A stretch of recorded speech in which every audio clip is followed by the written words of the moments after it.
Hello, everybody. We'll speak about MySQL performance. To be honest, I didn't want to say more than I already said before. But as you see, wind is changing in Oracle. So they told me you can say whatever you want. So I tried to be polite to not be fired the next day. But, well, I can tell many things now. This is Oracle, blah, blah, blah. So it's about me. So I'm living in France, so some benchmark center and so on. So yes, I'm testing MySQL since version 3.23, when it was MySQL only. I don't have Twitter anymore, so they banned me because of my post of Ukraine. So today so I tried to split the topic into parts. So in fact, many people do performance analysis wrong. And it's starting from the baseline, from the fundamentals. So I'm trying to do it in two parts. Once, when you have CPU-bound workload, so it's everything in memory, and you don't have I/O reads. And another one, so it will be tomorrow, it's about I/O-bound when you have terabyte of data and so on. And you go into the storage. The next slides are, it's exactly the same for last 20 years. But if I don't put those, there are guys which will be not happy about me, so I each time put them, so everybody happy in this case. It's about your project development, so you're starting with something good enough, which is working, then it's not working anymore.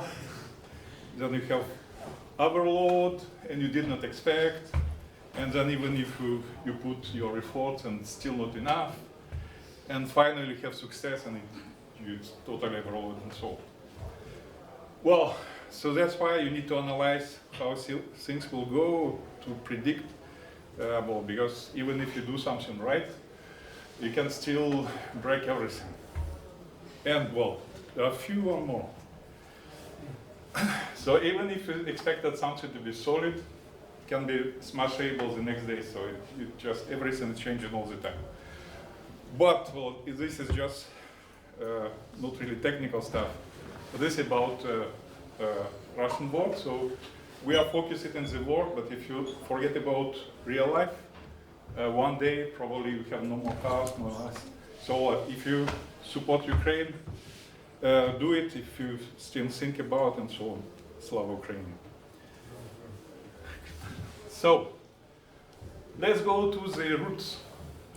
So our main target in MySQL, it was always OLTP. So it's fast, short queries, going fast, and so on. So when it's CPU-bound, it's like you don't have I/O reads from the storage. So you can have it from the temporary table, but well, generally you need to avoid this. Because, well, analytics, many people do. OLTP doing right, there are only few players. So MySQL is here. I/O-bound is when you're starting to have I/O reads. And the story is totally different comparing to the first story. And of course, so never forget in your tablet, storage, network, all this piece inside, you know people doing that stuff with something small, then we'll choose something big. It's not working always. Now question to you, what is the fastest MySQL query? So don't say select one, doesn't work. So the real query, I mean. Okay. Primary key lookup. Good. Old roots coming. So primary key is the faster way than you can do it. Shorter key faster, well, whatever. But it's advantage also when you have clustered table organization. And when you fetch your primary key, you have the row, you have your data, so it's extremely fast. So you can see, well, I don't recall what was last year actually. So 6 million queries per second, it's what really we can do today. And okay, it's fast. Can we do faster? Okay, we'll not do torture in the morning. So you can use prepared statement. You can, so prepared statement give you a win for a short queries. If it's long, your query is taking 5 minutes, so if you skip in the parser step, it will not help. Unit socket in some systems, if you can run MySQL locally, it can be up to twice faster. So it's amazing that it's true, depending how systems are made. adaptive hash index helping, but it will impact you because it's not scaling. So even for read-only, you can hit overload. It's based on read dialog, so today it's not working. But if you look inside, so the advantage I can skip before, after, before, after. So you can see on 16 cores, the help is huge. You see, it was around more than 1 million, now it's mostly 2 million, and so on. But on the top, it's really not many. So 6 million and so. So the story will be next, not only about MySQL, it's also Linux stack is not scaling. Kernel stack Linux is not scaling. Libraries are not scaling. So before MySQL was blamed, now we will live interesting time, you will see. On top of prepare statement, you can also query plan caching. That would give you 10% more. MySQL doesn't do it. The community edition, we do it 10%. Good. So well, I will put on the next. Can we do more faster? So this is amazing. The next slide I will show you, I already presented 6 years ago during Percona Live. So we were ready to deploy. So what is PGO? Is profile-based optimization. So you can train your code. And it was ready in 2018. And then, well, you see it was cloud. So finally, you see that even officially we say then we will deploy all binaries PGO optimized. So what was 6 years ago? So in fact, we realized that, okay, we deliver 8.2, but comparing to 5.7, 5.6, we observed that what happens. We did not add so many changes, but regression is here. And in fact, we realized that then just, I don't know if you realize, when we shipped 8.0, initially binary of MySQL was 10 times bigger than Oracle database binary. So when you deploy MySQL, you have several gigs of just binary. So in fact, it was not optimized binary itself. So we have Oracle Linux team working with us. So unfortunately, Castor already left, but before it was here, he helped to put all this in place. And you can see, so this is all from 6 years ago. So you can see the blue line 5.6, red 5.7, well, yellow is not very visible, but it's where it was 8.0. So this is what it was 6 years ago, right? So after optimization.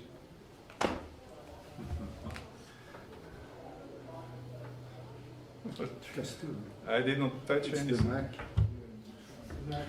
Have to bring that up. Take mine. That's right. This one? Yes.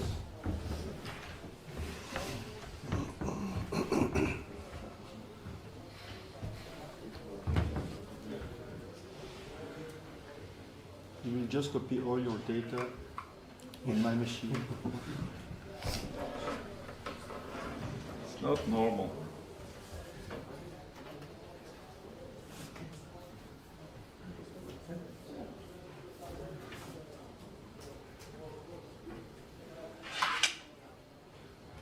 You see it works? Linux.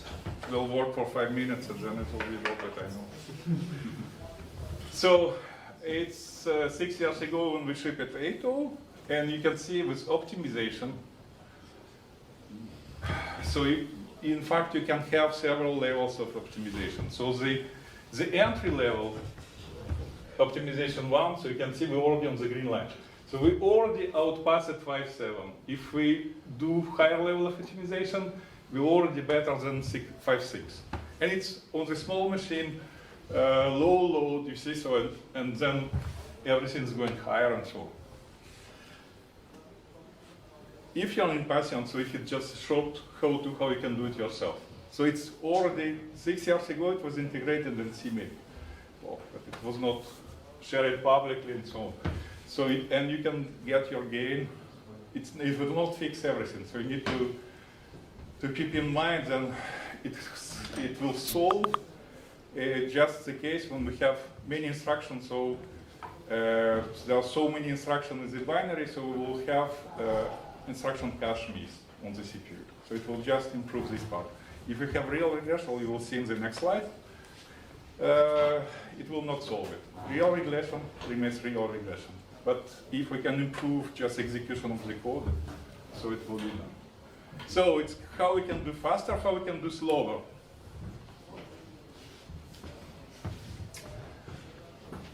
So if you do reconnect, so like on the old PHP-based websites, well, there are still many. So you see with cloud, so there is good thing, bad thing, whatever, but with sole customers. Many are doing reconnect. So this is on the same machine, which is able to do more than 1 million queries per second, okay, you are getting only 100, so 10 times slower. Now if you enable SSL, you are yet more happy. 10 times more, well, it's not regression, it's overhead, because SSL connection is hard, so you have all the standards to follow and so on, it takes time. So if you reconnect each time, so it's what you have. Fortunately, well, otherwise it will be a disaster for everybody. When you go through the network, the story is different. Well, I use a smaller machine on the cloud because really to show them it's 40 gigabits network. So then you can have a high throughput. So the gap is only 3 times and so on. So it's better than before. It's not 10 times, but still this is impact. So if you can reduce your reconnect, you are winning. But it's not only this. Even for OpenSSL version you will choose. So first, I don't know if anybody using OpenSSL 1.0. Because, well, kill it. It's disaster, it's not scaling at all, so it's just going down. So you need to upgrade to 1.1, but then 1.1 is still the oldest one, but all others are slower. So once I'm back from FOSS demo, I will evaluate 3.5 because we need to move to this. Security stuff is asking us. But all new releases are slower than the old one. What's the matter? I don't know. So you see, it's not always about MySQL, it's also about your choice, what you will choose for your production. Next point is about, okay, we have primary key, we have some secondary key. So sometimes people don't realize how it may impact. So it's still index, right? So if you do only point select, so by one key, you select whatever you want, but you have ID, it's just a key, and you take one row, the impact on secondary key is not so big because what it will do, from secondary key you find primary key, from primary key you find a row, and you are fine. But when you do the range, it's totally different story. On primary key, once you have a row, we will just do next to read the next rows because they're on the range, and it's fine. For secondary key, it will be each time for every next row, we seek from the primary key, read the row again, we cannot do next. So because secondary key is not aligned with the data. And that's why you have so big gap. And it's only a range of 100 rows. If you do 1,000, it will be disaster. If you do 10, it will be small impact. So this is about your approach, how you run the queries. Second is about malloc you're using. So people don't realize, and it was amazing when we discussed it with these booking guys, for example, do we have out-of-memory killer? Yes, we have. Do you know why? Well, we just build replication, right? And nobody else. You know, people don't look inside, but one problem is even not MySQL, it will be your malloc library you're using. So by default, people use glibc, malloc, which can, so you see that's just real test. In 1 week, you have 10 gigs of memory growing for nothing. So then you have out-memory killer, and your production is stopped. So beware you use tcmalloc. By the way, I forgot to mention. What is it? We have, so Oracle Linux team has a fix and it's pushed upstream. I really don't understand why on Linux community nobody take care about this. So it will be fixed. We use tcmalloc. So you see the differences. glibc is tcmalloc on the right. You could use gmalloc in the past. Now it's end of life, it's not supported, but tcmalloc is still supported. But even gmalloc, you see, it's better than glibc, but still worse than tc. Now, let's change the game. So now we have a system which is able, you see, deliver 1.5 million queries per second, okay? Just point select. And if we run only updates, it's going over to 300,000 anyway. Do you realize in the past we could do only, I don't know, 40,000, something like this. So it's all ATO improvement in ABO. What will happen is we will mix them together now. Any idea? Will be the same, will be worse? Wake up, guys. So you can see the blue line is select, okay? They are going, starting with 800. Because 32 users, you can see them without, where is it? With 32 users, we are able to do 800. So once we started updates, another graph, just 4 users, we have a drop. 8 users, we have a bigger drop. And here you can see that it's CPU usage. It's even not 50%. Well, it's 55. Okay. What is saturating inside? So selector reading from memory. Not writing anything, just reading its mem copy, right? Updates writing to the storage. So they don't have any crossing. It's uniform access. Why we have worse performance?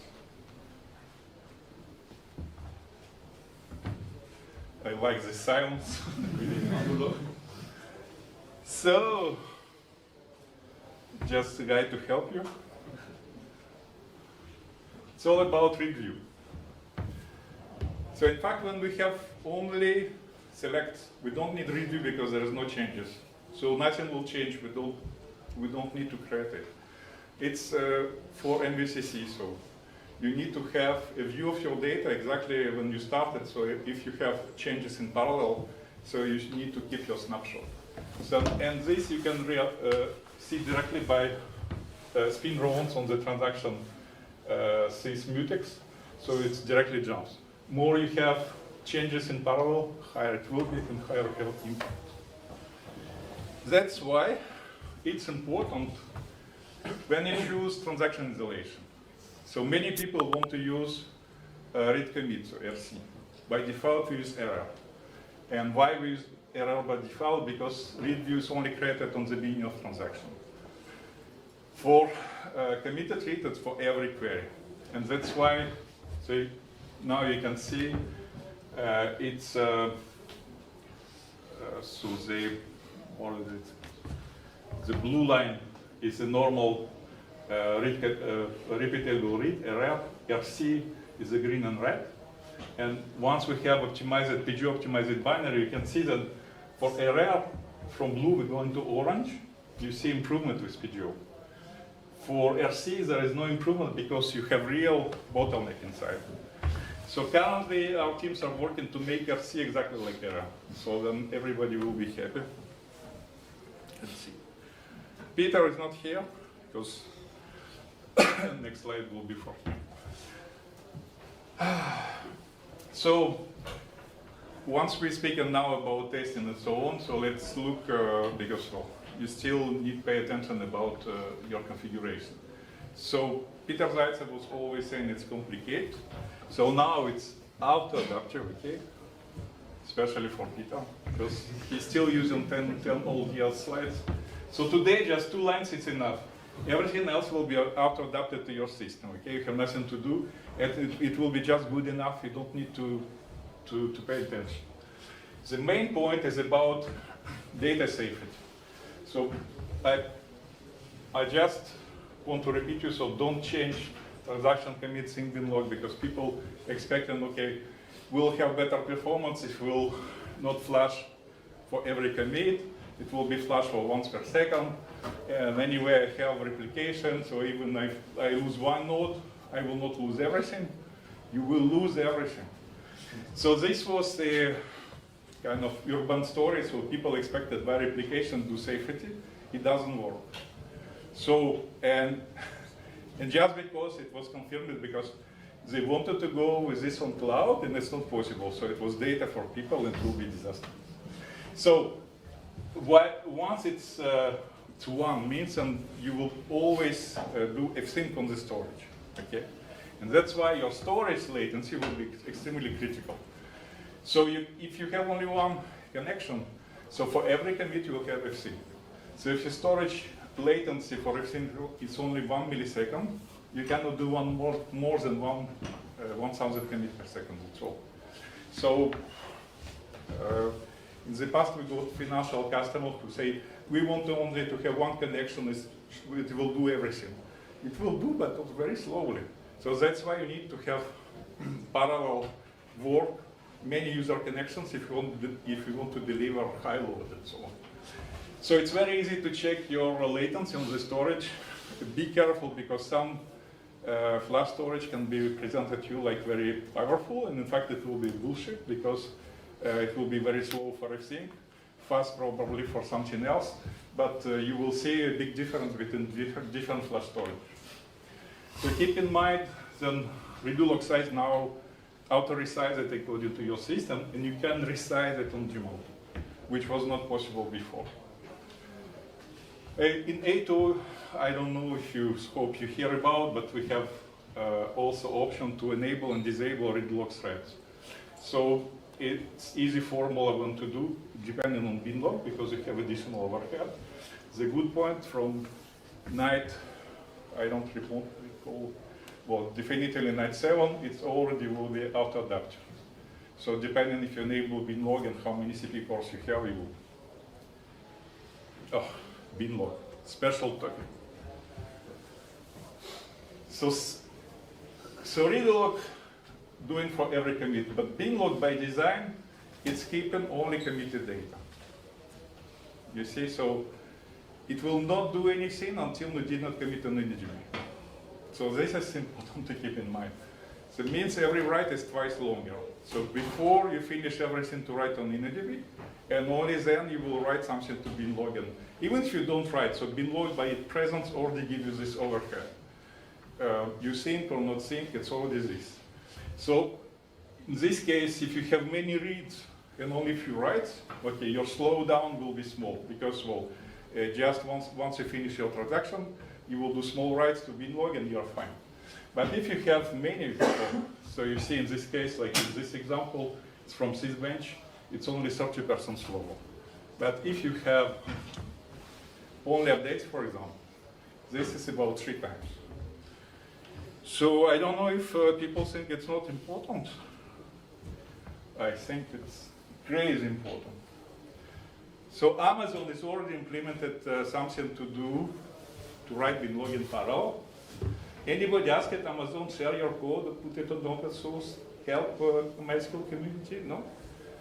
No? Okay, now we move into flashing.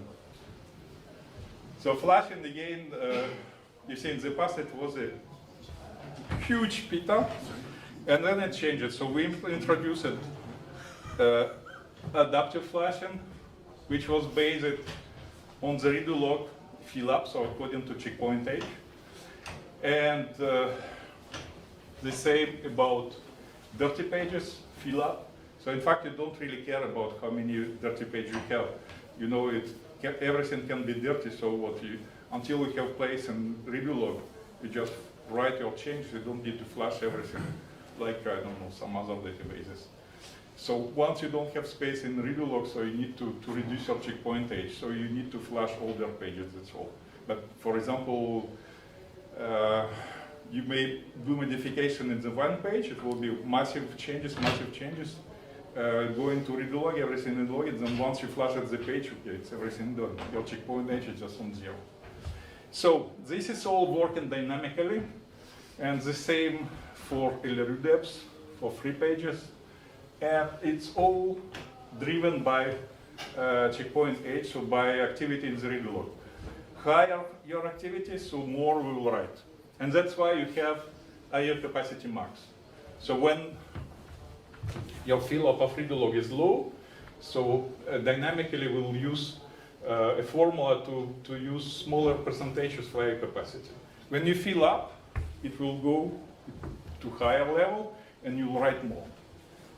This is working only for in memory, okay? When we'll move to IO bound, everything is driven by free page demand. Here it's only by activity. Since you don't read anything from the storage, or your data staying in the buffer pool, so you're fine. You just manage how often you need to write to redo log and flush your pages to be aligned. So the main problem when you don't have space in redo log anymore, then you will be stuck, and so you will need to flush extremely quickly. And if your storage is not able to follow, well, it will be a problem for you. So the rules for this is just, in fact, your tuning is coming by monitoring. So first you look that your checkpoint age is smaller than your redo log, okay? And you have metric in the DB metric table in which you look on, okay, you don't wait on redo log space. Your flash average time should be within 1 second because, well, historically, in the DB just doing page flashes every 1 second. So if your flash time taken more, means that you are not able to follow the demand on 30 pages while flashing. And well, it's all about to point you about what you can do. And the good point, so probably your IO capacity is not high enough, depending on your storage. You can dynamically increase. To change number of buffer pool instance and page cleaners, you need to restart. But the good point, so redo log, you can resize dynamically. So you see, you may have situation when whatever storage you have, it will be never powerful enough to keep your flashing. So you probably need to accept your bigger redo log for some time before to absorb all the changes, before you can reduce it, and then it will be fine. Well, this is how it looks when you monitor. So you have on the left side not tune it, on the right side tune it. So it was very high checkpoint age, and we can decrease it. You can see there was sync flash, and so furious flash going up, not more coming. It was just related to number of page cleaners and double write in this case. Well, and if you have faster storage, it's much more easier. So, other impact. So since 8.08.4, so LTS, we changed the defaults, which will be better now. And double write is impacting because for every page you're taking twice longer time to flash, so you are flashing slower, so you can get redo log filled up faster than you're able to flash, so and get a problem. So the ideal solution will be atomic I/O. During the last 15 years or 20 years, Linux kernel team always saying it's not possible to implement. So finally we pushed it Oracle Linux team and they implement this. So it's currently pushed to upstream, and we are already updated the code, but we need to run validation tests to be sure before to deliver it. And it will be open source. So table compression, it's helping normally because you write and compress the data, so you'll do less I/O traffic. Many people complain about this. So we have transparent compression. Tomorrow I will tell you why you should not never use it. So we have it, but it's nice. Another point about using null or default. So I saw Nicola mentioned it in his slide. So when you have null, it's complicated. So first you cannot create index. But another big problem. So I don't know. It's probably academic point. So people use null by default. When you define your table with nulls, you don't reserve any space. And once you will insert your row, you will have a split of your page. And your split can be a cascade split. So you will have many splits, many pages to flash, and it will be disaster just because you cannot go fast. And also page split, it has overhead. You have blocks inside and so on, because you need to keep everybody connected inside. So much more efficient if you can use default. So you see instead of to say I insert null, use some default. or if you, because the same query, when variable is not null, not equal to default, it's the same change as minimal, but impact is enormous. So it's standard TPCC. If you use null, use default instead.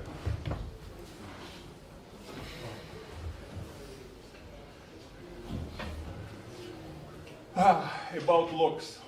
So in NATO, we improved a lot of log contentions, but there are still remaining. So log, on reader log contention is gone. Log says about all kind of logging inside was largely improved, otherwise you could not have this TPCC results. Yes. Are these improvements in 8.4 or 9? It's from 8.0. So logsys has gone in 8.0? Yeah. Oh, gotcha, sorry, carry on. So logsys, it's gone on 8.0, probably 8.0.22. I should have a number. Transaction session under investigation, so this is when you have read view, so this is a big problem right now. What do another problem, which was never addressed? So before, everybody fights with MySQL logs, internal logs. Now we are fighting with data logs. So when your application will create concurrence on the data, so your users are fighting for data. And impact is huge here. So the red line, you can see, well, I did not want to put too many slides, but so if you see the red line, it's when you have contention on row. On all others, you don't have here. So you don't scaling at all. Well, scaling, it's another word. So in the past, advice was to use init with thread concurrency, so just limit concurrency and you improve performance. It was true when you have internal locking. When you have data locking, it's complicated. Because one thread, one user taking a lock on the row, and it finished its concurrency ticket. So it will wait for next tickets, okay? And all other users will fight for this row, which will be never free. So they are fighting for nothing. They just wasted cycles, and that's all. The same for I/O. So one user take concurrency ticket to do I/O, and all this time all others are waiting. So thread pool initially was implemented to solve this. Well, and it was not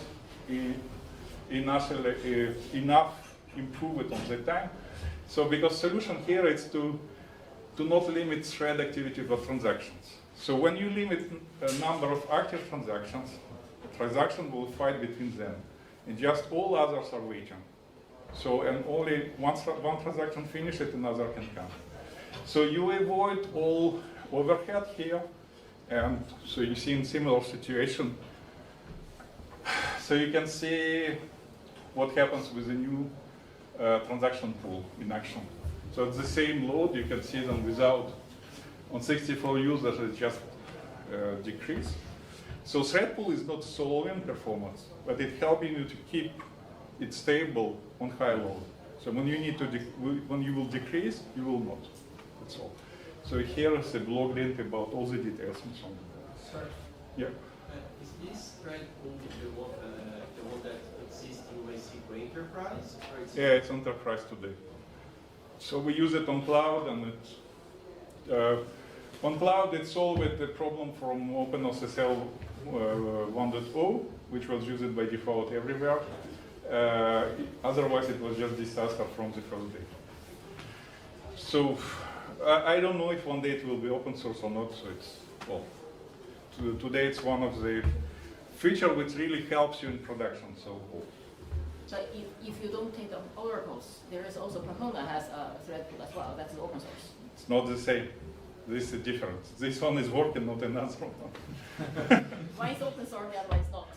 No, because what was open sourced, in fact, it was the old release, okay? Yeah. And when we tried all release, we did, okay, the idea was okay, but at the end, no. This one is not perfect either, okay? There's still a lot of stuff to improve, but it's already doing stuff, for example, on demand, you can slow down everything. So, for example, stupid example, you want to resize buffer pool. You have activity in transaction, and you need memory, you need to resize your buffer pool because you need to start something else. If you do it in real workload, it will take hours, okay? In thread pool, you can say, give me a pause for, I don't know, 20 seconds.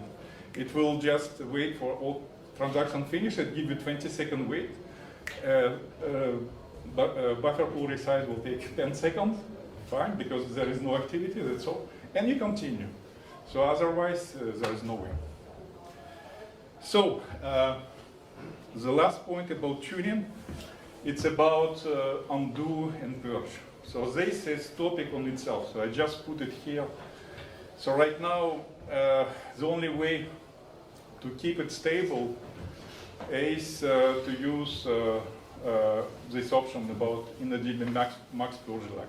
So in fact, you need to keep undo records because you do some changes and some users need to do the vision of the rows which it was before when we started to do changes. But it can go very fast. And in this case, you can be lagging to clean up all these changes in undo. So this option we have for the purge. So before it was only one purge thread. Now you can have many. Practically more than 4. You probably will waste your CPU time. So our advice to use 4. You can try this.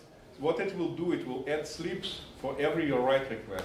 So it will slow down your activity artificially to allow you to not grow with undo. Because undo, when it's growing, so first it's in memory, then it's on storage, and then you want to clean up, it can be very, very long. And it may take terabytes of your storage, so you can drop it, but keep in mind that you may have records inside than you need, so it can be complicated. So it's better to monitor your history range. If it's growing, so okay, probably you charge your system too high. So this can be, it's a workaround, not a solution really. Real solution would be to not have any lagging, so everything is working fine and so on. I have time yet? 5 minutes, okay. Most painful topic about regressions. Who is not aware about regressions? No? So okay, there was many complaints and so on. So I just... Only Mark Callahan. That's why I'm aware, Mark Callahan. Mark Callahan is, unfortunately, so every his test, there is no security, data security, right? So transaction can be 2, bin log 0, so there is some activity, but it's not a production stuff. So it's fine, but I don't know if so every regression we can consider or not. So this one is a real one with, without bin log, for example, but all security on the InnoDB side. So my initiative was to understand, okay, why we missed regression, how it happens and we did not see. So I used all this release we have, so because since I'm testing or growing, so I just collected all these binaries. Because another point, if we recompile the old binaries, probably today we'll have better performance and so on. So it's always a tricky game here. So I just use it old binaries like it was in the past, okay? So it's from 8.0.14 to 8.3. So it was not today, so it was a year ago. And so this is a range of 5 years release, okay? And you can see, so 8.3 is here, okay? So it's clear regression comparing to all others. Okay? Now, if we will compare all release comparing to the first one, 8.0.14, and just see the ratio. So how different they are. So you can see it's already something around 10% for the 8.3. And you can see the jump, so it's improvement. This improvement was coming from 8.0.22. So answer about log6 improvement. So when we made improvement on log6, that's why we have this jump, you see. So before it was decreasing performance, now it's higher. Okay? So this is if we compare it to the first release. Now, if we will compare each release to its previous one, you see, So 8.3 will be compared to 8.0.34, 8.0.34 to 8.0.33, and this is different. So we can see that release 8.0.22 has jumped in improvement, then every next has the same. But then difference, it's only 2 or 3%. Which means then when you deliver next release, and you see only 2 or 3% difference, you cannot consider that like regression. Just during the 5 years, you have all the story. And that's why the story is very complicated. So because, okay, we do QA test, well, QA guys doing their stuff, 2% is not enough to say it's regression, because every test will have regression, right? So this is our problem here. But it's not the end, because now let's take just, okay, you have 4 release. I also have 8.0.17 compiled several times before and later, because I was not sure about the results, so in fact it was the same. So we can see in 8.0.17 we still have a drop because of log 6. Since 8.0.22, so we have improvement, right? So regression is clear in 8.3, right? Orange line. Now compile it with PGO. Where is regression? So you can see then 8.3 and 8.22 compile it with PGO. We have better results, so we have improvement. 8.0.17, so you have little bit improvement on low load, but when you have a problem, you have a problem. But no regression. So in this case, it looks like it was just more code added over time. So it should be optimized on compile level. And then we have more efficient execution of instruction, and then we just lose all this regression and have improvement. So you see our real improvement, the real changes with log 6 are going on this level. And old code is here. So, and this is our fight to understand, okay, do we have real regression or not? So, at least here is real improvement. So for log 6, and I hope we will progress with this, have improvement, have some bold changes, which will change the stuff radically, not just a little bit, you see. Because, well, fine regression is not a simple story. Hope it was not boring. Nobody's sleeping, so it's fine. Thank you very much. I don't know if you have questions.